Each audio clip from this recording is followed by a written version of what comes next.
राधे राधे सभी भक्तजनों को राधे राधे। देखिए,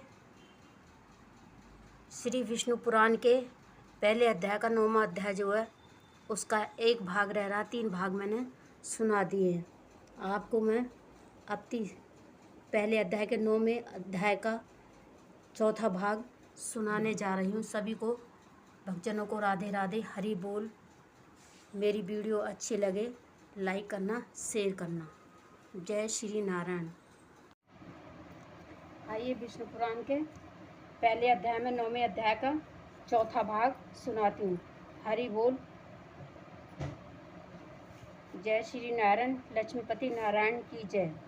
देखिए, मैंने लक्ष्मी जी की स्तुति तक सुना दिया था। लक्ष्मी की समुद्र मंथन में जब लक्ष्मी जी निकलती हैं तो उनका किस तरीके से स्तुति की जाती है लक्ष्मी जी की। इंद्र बोले, संपूर्ण लोकों की जननी विग सहित कमल के दृश्य नेत्रों वाली भगवान विष्णु के विश्वतल में विराजमान कमलों दवा श्री लक्ष्मी देवी को मैं प्रणाम करती हूँ। कमल ही जिनका निवास स्थान है, कमल ही जिनके कर कमलों में शोभित है, तथा कमल दल के समान ही जिनके नेत्र हैं, उन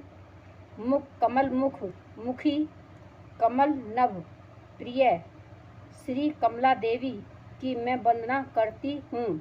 हे देवी, तुम सिद्धि हो, सुविधा हो, स्वाहा हो, सुधा हो और त्रिलोकी को पवित्र करने वाली हो, तथा तुम ही संध्या रात्रि प्रभा विभूति मेधा सरदा और सरस्वती हो। हे शोभने ज्ञान विद्या करम कमंडल महाविद्या उपासना और गुण विद्या इंद्रजाल तुम ही हो, तथा हे देवी, तुम्हारी मुक्ति फलदायिनी आत्मा विद्या हो। हे देवी,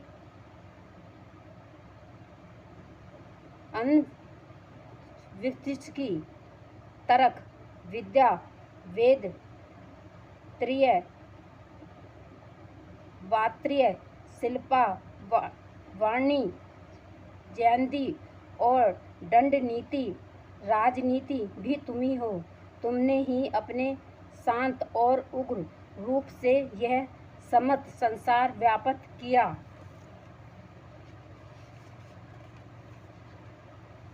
हुआ है।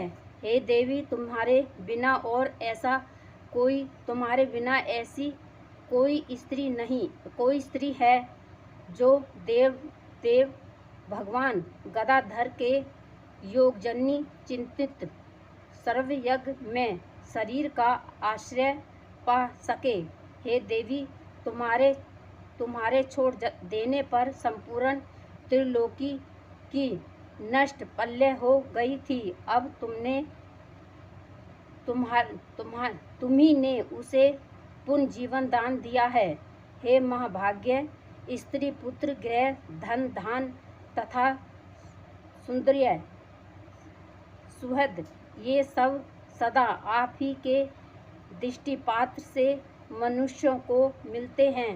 हे देवी, तुम्हारी कृपा दृष्टि के पात्र पुरुषों के लिए शारीरिक आरोग्य ऐश्वर्य शत्रु पक्ष का नाश और सुख आदि कुछ भी दुर्बल नहीं है। तुम संपूर्ण लोकों की माता हो और देवाधर देव भगवान हरि पिता हैं। हे माता, तुमसे और श्री विष्णु भगवान से यह सकल चराचर जगत व्यापक है।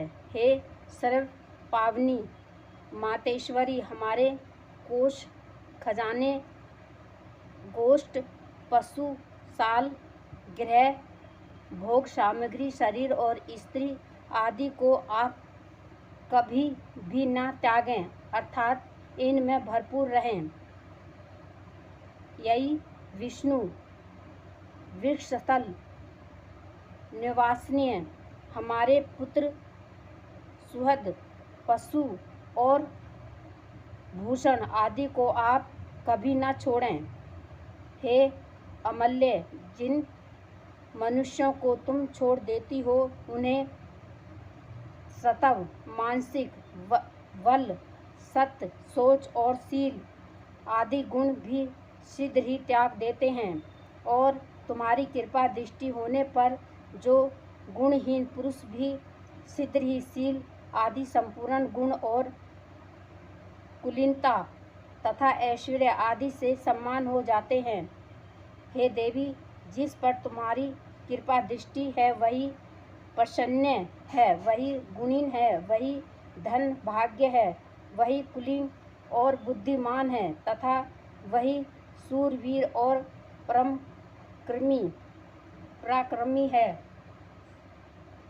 हे वैष्णु प्रिय, हे जगजननी, तुम जिससे विमुख हो उसी के तो शील आदि सभी गुण तुरंत अवगुण रूप हो जाते हैं। हे देवी, तुम्हारे गुणों का वर्णन करने से मैं श्री ब्रह्मण जी की रचना भी सामर्थ नहीं है, फिर मैं क्या कर सकता हूँ। अंत, हे कमल नयन, अब मुझ पर प्रसन्न हो और मुझे कभी न छोड़ें। श्री पराशर जी बोले, हे दिग्जय, इस प्रकार सम्यक स्तुति किए जाने पर सर्वभूत स्थिल श्री लक्ष्मी जी सब देवताओं के सुनते हुए इंद्र से इस प्रकार बोली। श्री लक्ष्मी जी बोली, हे देवर्षि इंद्र, मैं तुम्हारे इस स्तोत्र से अति प्रसन्न हूँ। तुमको जो अभिष्ट हो वह वर मांग लो। मैं तुझे वर देने के लिए ही यहाँ आई हूँ।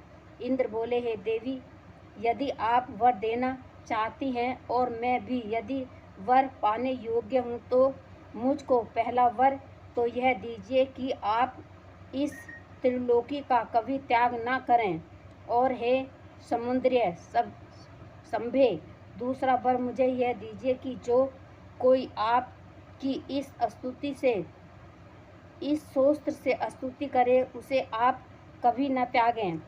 श्री लक्ष्मी जी बोली, हे देव श्रेष्ठ इंद्र, मैं अब इस त्रिलोकी को कभी न छोड़ूंगी। तेरे स्तोत्र से प्रसन्न होकर मैं तुझे यह वर देती हूँ तथा जो कोई मनुष्य प्रातः काल और सायंकाल के समय इस स्तोत्र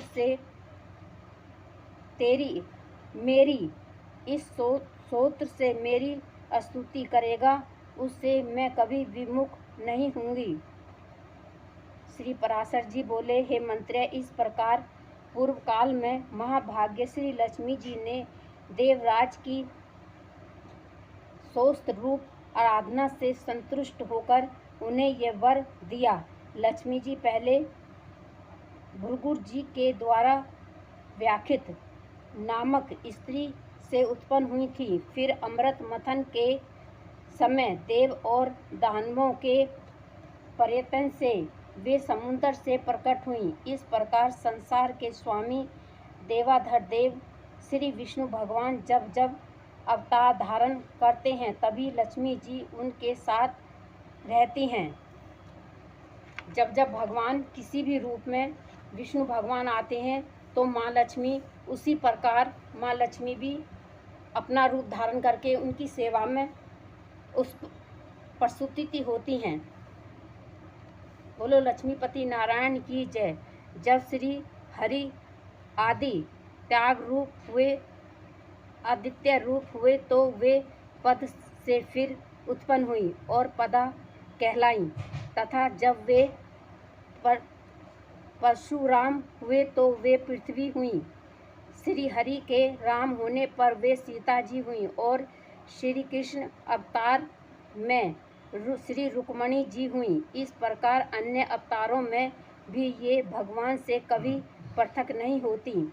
भगवान के देव रूप होने पर ये द्वितीय शरीर धारण करती हैं और मनुष्य होने पर मानवीय रूप में प्रकट होती हैं।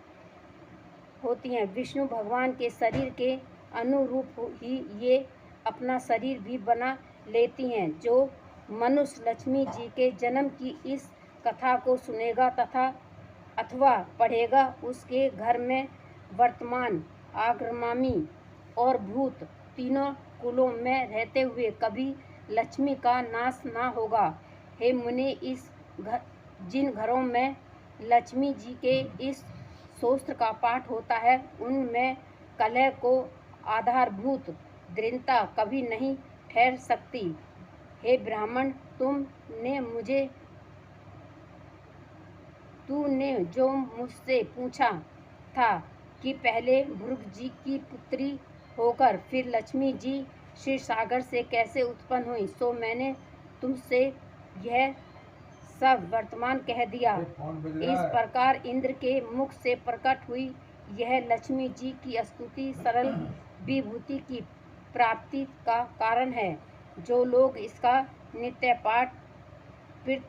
प्रति पाठ करेंगे, उनके घर में निर्धनता कभी नहीं रह सकेगी। इस प्रकार विष्णु पुराण के पहले अंश में 9वें अध्याय समाप्त। हरि बोल। लक्ष्मी विष्णुपति नारायण की जय। अब कल को मैं आपको 10वां अध्याय सुनाऊंगी। वह छोटा सा है, वो तो एक ही वीडियो में आ जाएगा। मेरी वीडियो अच्छी लगे लाइक करना, शेयर करना, कमेंट करना। सभी भक्तजनों को राधे राधे। हरि विष्णुपति नारायण की जय। हरि बोल।